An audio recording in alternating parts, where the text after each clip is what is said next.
अंकिता के हत्यारों को, अंकिता के हत्यारों को फांसी दो। अंकिता शर्मिंदा है, तेरे कातिल जिंदा है, अंकिता शर्मिंदा है, तेरे कातिल जिंदा है। We want Justice, we want Justice, you want Justice, we want Justice, you want Justice. we want। आज एक तरफ हम तैयारी कर रहे हैं नवरात्रों की और अगले 9 दिन हम माँ दुर्गा की स्तुति करेंगे। माता के जयकारों से गुंजायमान होगा हमारा पूरा भारतवर्ष। कन्या को देवी रूप में पूजेंगे और शक्ति की भरपूर आराधना करेंगे। और वहीं दूसरी तरफ हमारा उत्तराखंड गुंजायमान है शोक से, चीखों से, दर्द भरी आह हर तरफ फैली हुई है। कारण आप सभी को पता है। आज जिस वक्त आप ये वीडियो देख रहे हैं, अंकिता भंडारी जिनके बारे में आज के वीडियो में बात करने जा रहा हूँ, पंच तत्वों में विलीन हो चुकी होंगी। वही अंकिता जिसने महज 19 वर्ष की कम आयु में बहुत सारी जिम्मेदारियों और ख्वाबों के साथ नौकरी की शुरुआत की। वही अंकिता जिसने अपने पिता के कमज़ोर कंधों का सहारा बनने की कोशिश की। वही अंकिता जिसने अभी पंख फैलाए थे और उसके पंख कतर लिए गए। वही अंकिता जिसने ग्राहकों को अतिरिक्त सेवा देने से इनकार किया तो उसकी जान ले ली गई। तो फ्रेंड्स, आज मैं आपके लिए कोई व्लॉग नहीं लेके आया हूँ। मन बहुत दुखी है, द्रवित है इन बातों को लेके। पिछले कुछ एक हफ्ते से आप लोग भी देख रहे होंगे। तो आज की वीडियो में बात करने जा रहा हूँ पौड़ी श्रीकोट की रहने वाली 19 वर्षीय अंकिता भंडारी की। बहुत दुखी मन से ये बताना पड़ रहा है कि अंकिता आज हमारे बीच में नहीं है। जिस वक्त आप ये वीडियो देख रहे हैं, मैं आपको बता चुका हूँ कि उनका अंतिम संस्कार हो चुका होगा और पूरा उत्तराखंड इस वक्त जल रहा है। हर कोई दुखी है अंकिता को लेकर। और बात यहाँ पे दोस्तों सिर्फ अंकिता की नहीं है, देवभूमि में आज ये क्या हो गया है, क्या स्थितियाँ बन रही है, इस सब को लेकर हम सबको सोचना पड़ेगा। बहुत बड़ा प्रश्नवाचक चिन्ह है आज हमारे सामने। जिन भी दोस्तों को जानकारी नहीं है, मैं उनकी जानकारी के लिए बता दूं कि अंकिता भंडारी महज 19 साल की थी। श्रीकोट की रहने वाली थी, पौड़ी के, जहां से हम सब बिलोंग करते हैं। पौड़ी हमारा ज़िला है और यहीं के श्रीकोट की रहने वाली अंकिता भंडारी भी थी। महज 19 साल की उम्र में उन्होंने एक वनंतरा करके एक रिजॉर्ट है, वहाँ पर ज्वाइन किया। सिर्फ 1 महीने के अंदर उनकी हत्या कर दी गई। आप सोच सकते हैं कि पहली सैलरी मिलने से पहले और सिर्फ इस बात के लिए कि उन्होंने ग्राहकों को अतिरिक्त सेवा देने से इनकार कर दिया था। इस हाई प्रोफाइल केस में बहुत बड़े नाम सामने आए हैं और पुलिस ने मुख्य अभियुक्त पुलकित आर्य और उस रिजॉर्ट के मैनेजर सौरभ भास्कर और असिस्टेंट मैनेजर अंकित को गिरफ्तार कर लिया है। इन तीनों पर ही इसके हत्या का आरोप है।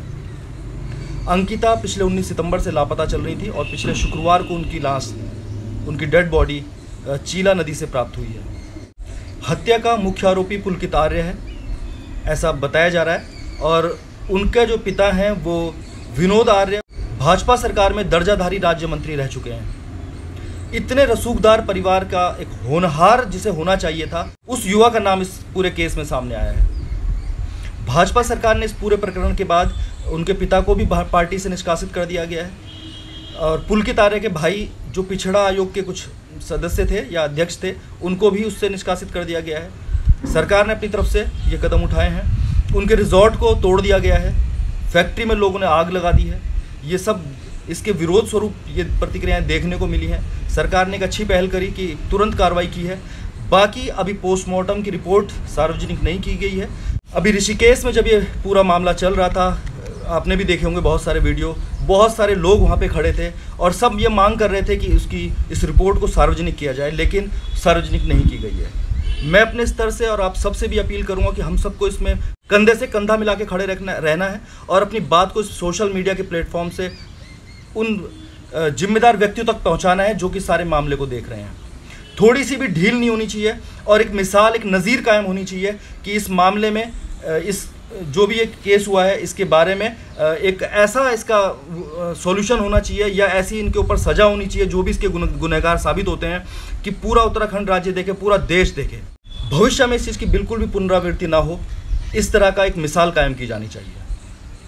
फ्रेंड्स, हमारा उत्तराखंड, पहले तो मैं ये कहूँगा कि पूरे हमारे देश में स्त्री को हमेशा सर्वोच्च दर्जा दिया गया है। या देवी सर्वभूतेषु मातृरूपेण संस्थिता नमस्तस्ये नमस्तस्ये नमस्तस्ये नमो नमः। या देवी सर्वभूतेषु शक्ति रूपेण संस्थिता, दोस्तों शक्ति रूपेण, नमस्तस्ये नमस्तस्ये नमस्तस्ये नमो नमः। जिस स्त्री को, जिस कन्या को, जिस महिला स्वरूप को हम देवी रूप मानते हैं, शक्ति मानते हैं, उसके साथ ऐसी घटना हमारे भारतवर्ष और हमारे उत्तराखंड देवभूमि जिसे कहा गया है, वहाँ पर अगर ऐसी घटना हो रही है तो बहुत ही निंदनीय है, बहुत ही डरावना सच है ये आज के समय में। हम सबको इसके बारे में सोचना चाहिए, आत्ममंथन करने की भी ज़रूरत है। सिर्फ एक पुलकित की ये बात नहीं है और एक सिर्फ अंकिता की बात नहीं है। भविष्य में भी ये घटनाएं फिर हो सकती हैं। कई सारी अंकिताएं हमारे बीच में होंगी जिनकी आवाज़ को दबा दिया गया होगा, किसी को मालूम ही नहीं पड़ा कि ऐसी भी कोई अंकिता थी। आज एक अंकिता का मामला सामने आ गया है तो हम सब देख पा रहे हैं, और एक पुलकित पकड़ा गया है तो हम कह रहे हैं कि हाँ इसकी सज़ा दे दो। लेकिन जिम्मेदार हम सबको होना होगा। हम सबको ये सोचना चाहिए कि अपने बच्चों को अच्छी शिक्षा तो हम दे ही रहे हैं, साथ में अच्छे नैतिक मूल्य भी दें। एक बेटी को हम जब सड़क चलने से, रात को देर से घर आने पर रोक सकते हैं, टोक सकते हैं, तो अपने बेटे को भी हमें समझाना चाहिए कि बेटा जब तुम बाहर जाते हो तो हर स्त्री, हर एक महिला, एक लड़की जो सड़क पे घूम रही है वो भी तुम्हारी माँ बहन की ही तरह है। अगर हम बेटी को टोक रहे हैं तो बेटे को क्यों नहीं टोक सकते? और अगर बेटे को हम लोग सपोर्ट कर रहे हैं तो बेटियों को भी हमें सपोर्ट करना होगा। हम सबको जरूरत है अपने गिरेबान में झांकने की, ये देखने की कि आखिर गलती कहाँ पे हो रही है। क्या सिर्फ ये गलत है कि एक लड़की उसने हिम्मत करी कि बाहर निकल के आए, एक रिजॉर्ट में जाके एक जॉब उसने हासिल करी, आगे बढ़ना चाहती तो क्या गलत था? कोई गलती तो उसने मुझे लगता नहीं कि करी थी। अगर इस तरह से हमारी बहनों के साथ ऐसा होगा, हमारी बेटियों के साथ ऐसा होगा, तो आने वाली जो जनरेशन है, जो लड़कियां आगे निकल के जाना चाहती हैं, वो बेचारी कैसे आगे जाएंगी? एक तरफ सरकार कहती है बेटी बचाओ बेटी पढ़ाओ, लेकिन इससे हासिल हमें क्या हो रहा है? बाहर से लोग आते हैं हमारे राज्य में, आकर बिल्कुल अव्यवस्थाएं फैला दी हैं उन लोगों ने। मैं अपील करूंगा अपनी सरकार से, मैं इस बात के विरोध में नहीं हूं कि लोग बाहर से आके ना बसें। बिल्कुल आप आ सकते हैं, कारोबार करें, सब कुछ करें, लेकिन ये अगर आप यहाँ पे आके रहते हैं तो ये आपका भी प्रदेश है, आपकी भी एक मॉरल रिस्पॉन्सिबिलिटी बनती है। ये नहीं कि आप बाहुबली की तरह आएंगे और हमारी बहू बेटियों को उठाकर ले जाएंगे। सबको सोचने की ज़रूरत है, हम सबको आत्ममंथन की ज़रूरत है। धामी सरकार से मैं आह्वान करूंगा कि सख्त सजा दी जाए इस केस में, ताकि आने वाले कई पुश्तों तक कोई पुलकित बनने की हिम्मत ना करे। माफ़ी चाहूँगा, बड़े कड़े शब्दों में ये बात कह रहा हूँ, और जो भी दोस्त पुलकित नाम से हैं उनके लिए मेरा कोई पर्सनली वो नहीं है। यहाँ पे बात कर रहा हूँ इस राक्षस की, इस हैवान की, जिसकी वजह से आज हमारा उत्तराखंड शर्मसार हो गया है। तो दोस्तों, उत्तराखंड की एक जानी मानी कवयित्री हैं रिद्धि भट्ट जी, पेशे से अध्यापिका हैं और बहुत अच्छा वो लिखती हैं। तो मैं इस मौके पे एक हमें अपनी परवरिश के दौरान क्या करना चाहिए उनकी इस कविता के माध्यम से समझने की कोशिश करेंगे। तो पेश है रिद्धि भट्ट जी की कविता नए खिलौने। माफ़ी चाहूँगा, मुझे याद नहीं है तो पढ़ के सुना रहा हूँ। हाँ, मुझको बेटे को भी गुड़िया देनी होगी, वो सीखेगा अपनी गुड़िया को दुलारना, रखना संभाल कर उसकी हर एक पहरन, लाएगा हीरे मोती सोने चांदी के गहने, किचन सेट सोफ़ा बिस्तर फूल परियों की बातें। उसे पता होगा कि आटा दाल कहाँ रखा है, नहीं कहेगा किसी बेटी को माल आहा है। उसे दर्द होगा जो कोई छीनेगा उससे, युद्ध करेगा दुश्मन से वापस लाने को, ढूंढेगा कोने कोने गर खो जाएगी वो, गाएगा फिर खुशी के गीत मिलने पर। हाँ, पर बेटी को भी मैं दूंगी एक बंदूक निराली, खड़ग उठाकर कहूंगी बनने को काली, जो भी दैत्य वैशी गर आए छूने को, देना तू पड़ती उत्तर उसको भेद कर गोली। कोई नज़र तुझे ऐसे जो ताके घूरे, कोई नज़र तुझे ऐसे जो ताके घूरे, करना उस पर वार चलाकर घूंसे और छुरे। मत सोचना कि कोई आएगा तुझे बचाने को, मत सोचना कि कोई आएगा तुझे बचाने, बेटी तुझको खुद ही गिरधर बनना होगा, बेटी तुझको खुद ही गिरधर बनना होगा।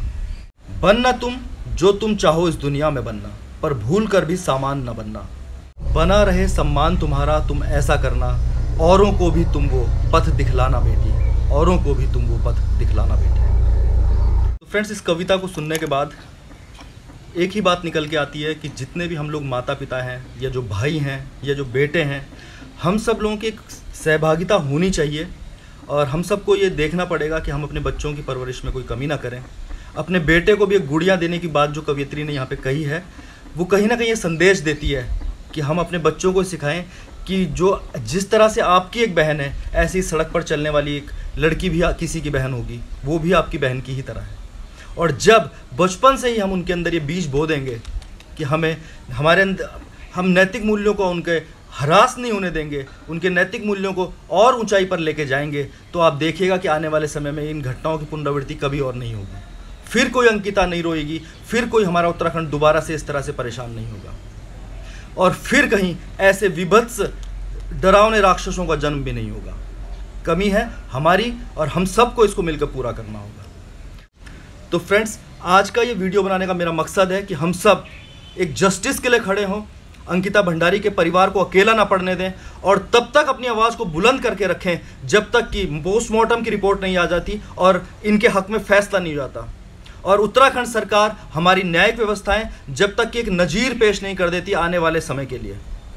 तो उम्मीद करता हूं कि आप सब भी मेरे साथ खड़े रहेंगे और अपनी बात को मैं खत्म करूंगा, अंत करूंगा एक छोटी सी एक और कविता के साथ। रिद्धि जी ने ही ये लिखी है और एक संदेश है मेरा अपनी बहनों के लिए। तो शुरू करता हूं इस कविता को और शुरुआत करता हूं एक नई सोच की। तो सुनिएगा। तू दिखा, जब तू खिलने से डरती है तब तू मुरझाती है, और जब खिल जाती है तो तोड़ ली जाती है। जब तू बोलने से डरती है तो गूंगी कहलाती है, और जब बोलती है तो चुप करा दी जाती है। जब हंसने से डरती है तो रोतिड़ी कहलाती है, और जब तू हंसने लगती है तो पागल करार दी जाती है।